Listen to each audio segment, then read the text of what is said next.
வணக்கம். இது கதை புக். நான் கீதா. இங்கே நம்ம குழந்தைங்களுக்கான கதையை கேட்கலாம். நம்ம அனு அப்படிங்கிற ஒரு பொண்ணுடைய கிளாஸ்ல நடந்த ஒரு கதையை தான் பார்க்க போறோம். அனுவோட டீச்சர் அவங்களுக்கு விதையிலிருந்து எப்படி ஒரு செடி முளைக்குது அப்படிங்கிறத பத்தி பாடம் எடுத்திருந்தாங்க. அந்த கிளாஸ் முடிஞ்சதுக்கு அப்புறம் அனுவோட கிளாஸ்மேட்ஸ் எல்லாத்துக்கும் அவங்க டீச்சர் என்ன பண்ணாங்க, ஒரு பாக்கெட்ல விதைகள் கொஞ்சம் போட்டு அந்த ஒரு பொட்டலை மாதிரி சின்ன சின்னதா எல்லாத்துக்கும் கொடுத்தாங்க. இதை நீங்க வீட்டுக்கு எடுத்துட்டு போய் உங்க வீட்டு தொட்டியில போட்டு இதை வளர்த்துங்க.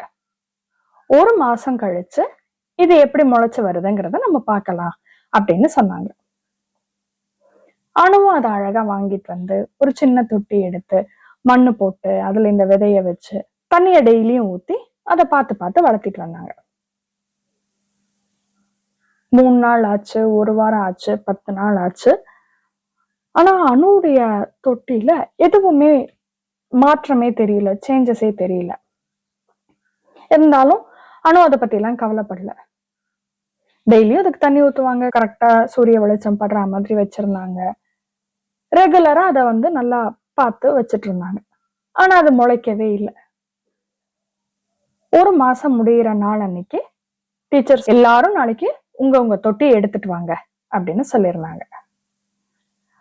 ஒவ்வொருத்தருக்கும் கொடுத்த விதை பூவா, காயா, கீரையா எதுவுமே தெரியாது. யாருக்கு என்ன விதை கிடைச்சிருந்தது அப்படிங்கிறது அந்த குழந்தைங்க யாருக்குமே தெரியாது, டீச்சரை தவிர.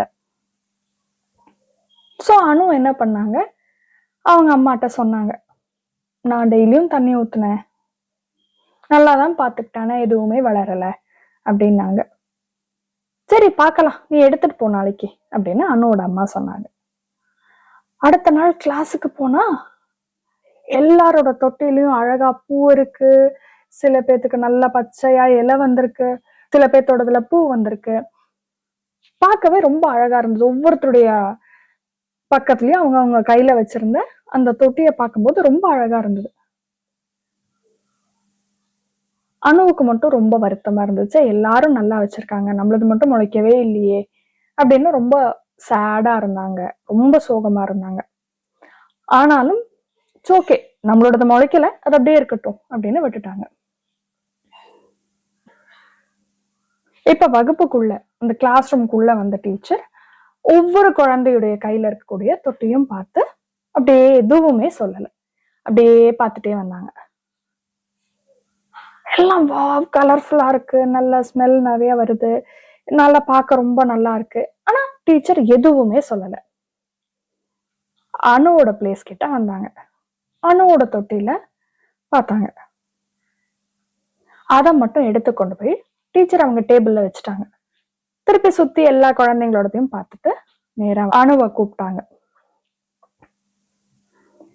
அப்ப சொன்னாங்க, இந்த தொட்டியில நீங்க எல்லாம் போட்டுட்டு வந்திருக்கீங்க இல்லையா, இந்த விதை முளைச்சு வந்திருக்கிறதுக்கு வாய்ப்பே இல்லை. அனு பண்ணதுதான் கரெக்ட். ஏன்னா நான் உங்களுக்கு கொடுக்கும் போது அந்த விதைய பாயில் பண்ணிட்டேன், வேக வச்சுட்டேன். சோ அந்த செடி அந்த விதையிலிருந்து முளைக்காது. உங்களுக்கு கொடுத்தத நீங்க அப்படியே கொண்டு வராம கிளாஸ்ல நீங்க எல்லாரும் முன்னாடியும் காட்டணும், நம்மளோடது வளர்ந்துருக்குன்னு காட்டணுங்கிறதுக்காக வேற ஏதோ செடியோ இல்ல வேற ஏதோ விதையோ போட்டு வளர்த்திட்டு வந்திருக்கீங்க, இது சரியானதா அப்படின்னு கேட்டாங்க. இப்போ எல்லா குழந்தைங்களுக்கும், அனு உட்பட எல்லா குழந்தைங்களுக்கும் ஷாக். ஏன்னா டீச்சர் இந்த மாதிரி கொடுப்பாங்கன்னு அவங்க எதிர்பார்க்கவே இல்லை. டீச்சர் இருந்து முடிச்சுட்டு சொன்னாங்க, நம்ம பெஸ்டா ப்ரெசென்ட் பண்ணணும், நம்ம பெஸ்டா இருக்கணும் நம்மளுடைய ஒர்க் அப்படின்னு நினைக்கிறது தப்பு கிடையாது. ஆனா அதுல ரொம்ப முக்கியமான ஒரு விஷயம் உண்மையா இருக்கிறதும் அப்படின்னு சொன்னாங்க. இப்ப டீச்சர் என்ன பண்ணாங்க, அனுவை பாராட்டினாங்க. ஏன் நீ பெஸ்டா வரணும், இன்னைக்கு எல்லாரும் ப்ரெசென்ட் பண்ணும்போது எல்லாரும் தொட்டில அழகழகா கொண்டு வந்திருக்க மாதிரி நானும் கொண்டு வரணும் அப்படின்னு நினைச்சு நீ வேற ஏதோ ஒண்ணு பொய்யா கொண்டு வராம உண்மையா உன்னுடைய தொட்டில நீ போட்டு தண்ணி ஊத்தி அது வளரலை அப்படிங்கிறத அப்படியே எடுத்துட்டு வந்து தெரியுமா, அந்த உண்மையான ஒரு விஷயம் நீ பண்ணத நான் பாராட்டுறேன் அப்படின்னு சொன்னாங்க.